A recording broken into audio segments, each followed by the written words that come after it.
सर्वांना नमस्कार. जय Bharat. BLW news नेटवर्कमध्ये सर्वांचं स्वागत आहे. मागील 1 महिन्यापासून आपण कुठलाही व्हिडिओ न्यूज नेटवर्कवर टाकलेला नव्हता.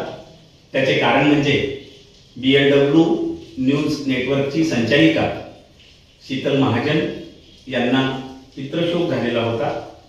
त्या दुःखातून सावरून आपण आता संत कबीर यांच्या जयंतीपासून पुन्हा एकदा त्याच उल्हासाने, त्याच प्रेरणेने आणि तोच प्रांजळ उद्देश घेऊन आपल्या समोर येत आहोत. आम्हाला खात्री आहे की मागील काळी जसं आपण आशीर्वाद दिले, आपण ज्या पद्धतीनं न्यूज नेटवर्कला अगदी घराघरामध्ये नेण्याचं काम केलं, इथून पुढे तशाच पद्धतीनं तुम्ही आम्हाला खंबीर साथ द्या ही निश्चित अपेक्षा आहे. आज उत्तरेकडचा सर्वात मोठा पुरोगामी विचाराचा आणि तेवढाच निर्भीड संत म्हणजे महात्मा संत कबीर यांच्या जयंतीनिमित्त सर्वप्रथम भारतवर्षातील सर्व भारतीयांना मी खूप खूप शुभेच्छा देतो. मुळामध्ये संत कबीर म्हटले की उत्तर भारत येतो, परंतु भारत कधी पूर्ण होतो? दक्षिण भारत आणि उत्तर भारत हा जेव्हा सांस्कृतिक दृष्ट्या एकत्रित येतो तो आणि एक जीवाभावाने राहतो, त्यावेळेस भारत या नावाला आपण श्रेष्ठत्व देतोय असं वाटतं. आणि जोपर्यंत उत्तर आणि दक्षिणेकडची संत परंपरा आपण समजून घेणार नाही, तोपर्यंत भारत हा एकरूप परिपूर्ण कधीच होऊ शकत नाही. संतांनी आम्हाला ते शिकवलं. उत्तरेकडचे संत कबीर खरं तर जाती धर्माच्या, प्रांताच्या, भाषेच्या पलीकडे जाऊन कबीरांनी जी मांडणी केली ती अत्यंत तशी पाहता विद्रोही वाटते, परंतु या भारताला कल्याणकारी करण्यासाठी, या भारताला सर्वोत्तम बनवण्यासाठी त्यांची मांडणी अतिशय महत्वाची आहे. ते एका दोह्यामध्ये असं म्हणतात, ऐशी जगह बैठ कोई न कहे उठ, ऐशी बात बोल कोई न कहे छूट. म्हणजे माणसाने असं बोललं पाहिजे, समाजाने असं वागलं पाहिजे, या देशातल्या प्रत्येक व्यक्तीने असं वागावं की त्याला सत्याची किनार असावी, त्याला समतेची, ममतेची, सदाचाराचा खऱ्या अर्थाने अधिष्ठान असावं, हे संत कबीरांनी सांगितलं. संत कबीराचा पुढचा दोहा तेवढाच महत्वाचा आहे.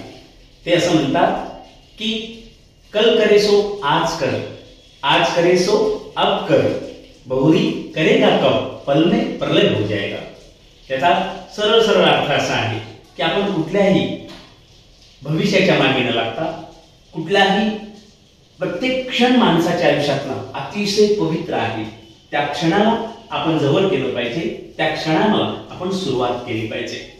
चिनी भाषेमध्ये एक म्हण आहे की आपल्याला जर 100 पावलं चालायचं असेल तर पहिलं पाऊल उचलणं महत्वाचं आहे.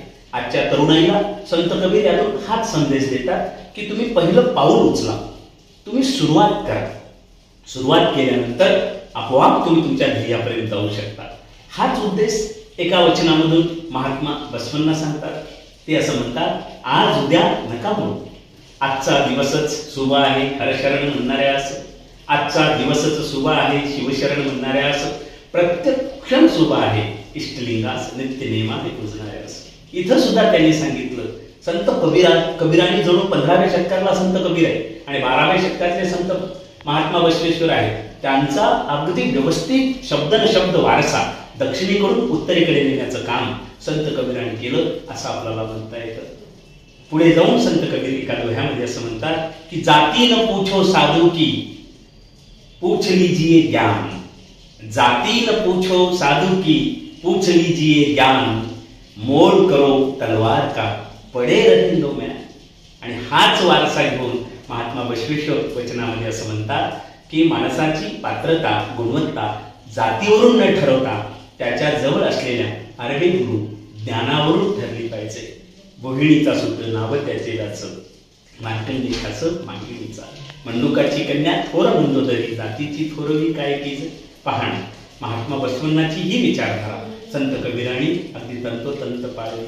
सगळ्या संतांना एकत्र करण्याचं काम भारतीय संस्कृतीमध्ये ही परंपरा समजून घेतल्यानंतरच कळेल. म्हणून BLW न्यूज नेटवर्कचा हाच उद्देश आहे की हा आपला सुंदर असा हा भारत देश बलशाली करायचा असेल, सक्षमपणे जगाच्या विचारपीठावर अगदी जगन्मान्य करायचं असेल, जगाने या भारतीय संस्कृतीची प्रेरणा घ्यावी असं वाटत असेल तर या भारताची शरण परंपरा, या भारताची संत परंपरा, या भारताच्या महापुरुषांच्या विचाराची परंपरा, या भारतातल्या धर्माच्या विचाराची परंपरा आपण समजून घेतली की आपला देश सर्वांग सुंदर होईल. पुढे एकदा संत कबीर यांच्या जयंतीनिमित्त सर्वांना शुभेच्छा देतो. नमस्कार.